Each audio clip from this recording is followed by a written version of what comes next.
N'hésitez pas, c'est gratuit, hein, si vous avez un abonnement à cette plateforme, bah, même s'il est gratuit, vous pourrez prouver que vous avez donné un minimum de choses à vos collaborateurs. Donc allez-y, je vous y engage.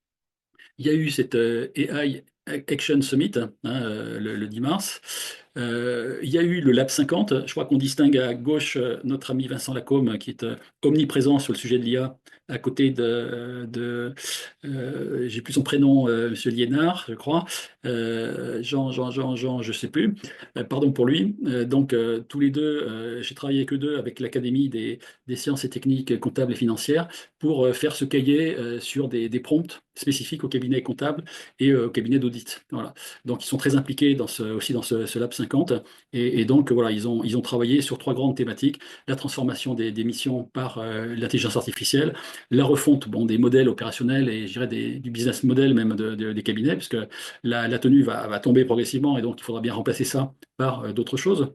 Et puis l'adaptation des soft skills et du leadership, évidemment, dans un environnement de plus en plus automatisé. Et effectivement, il y a déjà eu un gros bouleversement au moment de la crise sanitaire avec l'entrée en force des outils de visioconférence et du télétravail.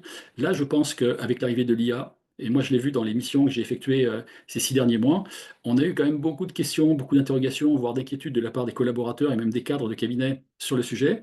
Par contre, inversement, à compter du moment où on leur a expliqué que l'IA allait permettre de monter vers de la valeur ajoutée, vers des endroits où les prestations que vous donnez, vous pouvez aller vers votre créativité, votre intelligence, votre expérience, le croisement de tous les métiers que vous connaissez